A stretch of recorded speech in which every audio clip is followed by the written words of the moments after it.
આજે આપણે વાત કરવાની છે ક્લિપ ઓન મીટર વિશે. ઓકે, સો ક્લિપ ઓન મીટરનું કામ શું છે?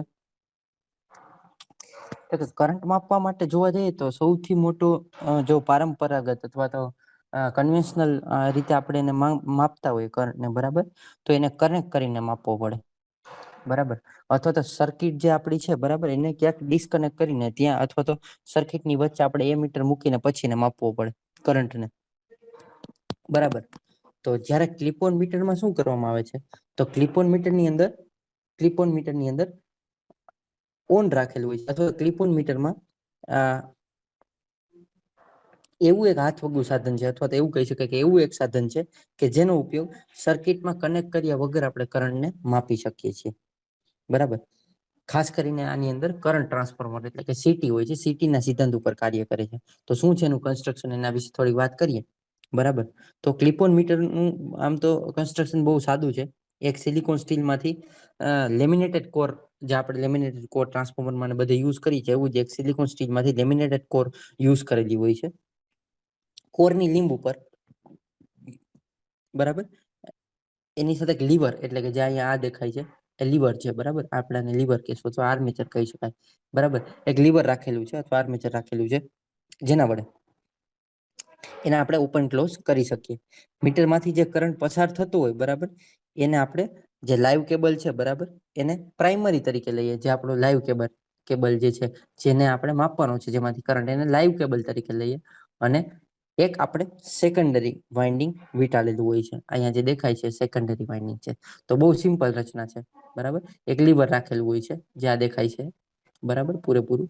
એક કોર છે, એટલે આપણે અહીંયા કોર, આ વચ્ચેને આપણે કોર ધારી લઈએ, બરાબર, જે ચોરસ છે. સેકન્ડરી વાઇન્ડિંગ વીંટાળેલું છે, એ મીટર અહીંયા કનેક્ટ કરેલું છે, તો ડાયરેક્ટ મીટર સાથે આપણે આઉટપુટ આપશે. ને પ્રાઇમરી વાઇન્ડિંગ મૂકેલું છે, બરાબર. પ્રાઇમરી વાઇન્ડિંગ આપણે જે કરંટ, જેનો જે સર્કિટનો અથવા તો જે કંડક્ટરમાંથી કરંટ ફ્લો થતો હોય માપવું હોય, બરાબર, તો એને આપણે પ્રાઇમરી તરીકે યુઝ કરીને જ્યારે ફ્લક્સ પ્રોડ્યુસ થશે, બરાબર, ત્યારે આઉટપુટ મળે. હવે જોવા જાય તો ક્લિપ ઓન મીટર કંઈક આવું દેખાય છે આપણને, બરાબર. ક્લિપ ઓન મીટર અહીંયાથી આપણે અહીંયા પ્રેસ કરીએ એટલે આ બંને ખુલી જાય અને આપણે કંડક્ટરને વચ્ચે લઈ જઈ શકીએ, બરાબર. ને પછી એને ક્લોઝ કરી એટલે આ સર્કિટ જે છે પૂરેપૂરી ક્લોઝ થઈ જાય, અથવા તો મેગ્નેટિક સર્કિટ છે પૂરેપૂરી ક્લોઝ થઈ જાય. મેગ્નેટિક ફિલ્ડ અથવા તો ફ્લક્સ આપણને મળે, બરાબર. અને બંને વચ્ચે પ્રાઇમરી અને સેકન્ડરી, બરાબર, પ્રાઇમરીમાં જેટલો કરંટનો ફ્લો થાય એ પ્રમાણે મેગ્નેટિક ફિલ્ડ પ્રોડ્યુસ થાય, એ જ મેગ્નેટિક ફિલ્ડ પાછું સેકન્ડરીમાં આપણને મળે, બરાબર. અને ઓછા કંઈક કરંટના રેટિંગથી મળે. પછી એનું આપણે શું કરેલું હોય, કેલિબ્રેશન અંદર મીટરની અંદર કરેલું હોય ને આપણે આઉટપુટ મળે, બરાબર.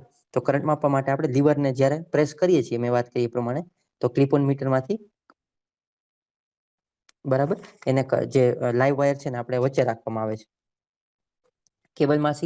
કેબલમાંથી જે ફ્લક્સ પ્રોડ્યુસ થાય છે, બરાબર, એના કારણે કોરમાં ફ્લક્સ પ્રોડ્યુસ થાય છે. આ ફ્લક્સ કોર ઉપર વીંટાળવાની સેકન્ડરી જે છે એની સાથે સંકળાય છે, જે વીંટાળેલો હોય છે એની સાથે સંકળાય છે. આથી સેકન્ડરીની અંદર પણ ઈએમએફ ઇન્ડ્યુસ થાય છે. હવે સેકન્ડરી વાઇન્ડિંગની અંદર એ મીટર દ્વારા શોર્ટ કરેલી એક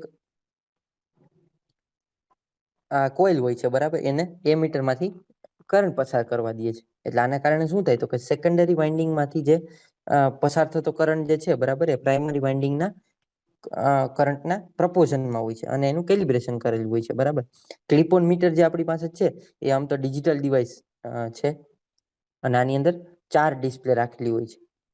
આના ઉપરાંત પણ 200 એમ્પિયર, 1000 એમ્પિયર, 2000 એમ્પિયર જેટલા મેક્સિમમ કરંટની રેન્જ એ માપી શકે છે, અથવા તો એમાંથી આપણે મળી શકે છે. આનો એસી અને ડીસી બંને માટે ઉપયોગ કરી શકાય છે. સૌથી સારો ફાયદો એ છે એસી ડીસી બંને માટે ઉપયોગ કરી શકાય છે. આ ઉપરાંત તેમાં વધારાના ફંક્શન જેવા કે વોલ્ટેજ, અવરોધ એટલે કે રેઝિસ્ટન્સ, બરાબર, કન્ટિન્યુટી માપવા માટે અને ડાયોડનો ટેસ્ટ કરવા માટે પણ આની અંદર ક્લિપ ઓન મીટર એટલે મલ્ટીમીટર જેવું પણ આને કહી શકાય. મલ્ટીમીટરની અંદર ક્લિપ ઓન મીટર પણ જોડેલું છે, બરાબર. મલ્ટીમીટર હોય તો એમાં આપણે કરંટનો આવી રીતે ક્લિપ ઓન મીટર બનાવીને ફાયદો ન લઈ શકીએ અથવા તો માપી ન શકીએ, પણ ક્લિપ ઓન મીટરની અંદર આ બધી વસ્તુને માપી શકીએ. ઓકે. અને એક સૌથી મોટો ફાયદો, એક આ બાજુ જે બટન દેખાય છે આપણને રેડ કલરનું, એને આપણે એક સમય એવું આવે કે ભાઈ કરંટ આપણો હવે મને લાગે છે કે ભાઈ બહુ થોડોક ડિફ્લેક્ટ કરે છે, બરાબર, વારે ફોર એક્ઝામ્પલ 20 એમ્પિયર કરંટ હોય તો 19.8, 19.9, 20.1, 20.2 એવી રીતે થતું હોય તો આપણે એને હોલ્ડ પણ કરી શકીએ. એક આપણે સ્વિચ દબાવી અને એને આપણે કરંટની જે રેન્જ છે એને આપણે સ્થિર પણ કરી શકીએ કે હવે એટલો કરંટ બરાબર છે, પછી આપણે એને માપી શકીએ છીએ. તો આ પૂરેપૂરું જે હતું એ શું છે? ક્લિપ ઓન મીટર છે, બરાબર. ક્લિપ ઓન મીટરની અંદર આપણે ખાસ કરીને કનેક્ટ કર્યા વગર આપણે ક્લિપ ઓન મીટરને માપી શકીએ, બરાબર, અથવા તેની રેન્જ જે છે એને માપી શકીએ.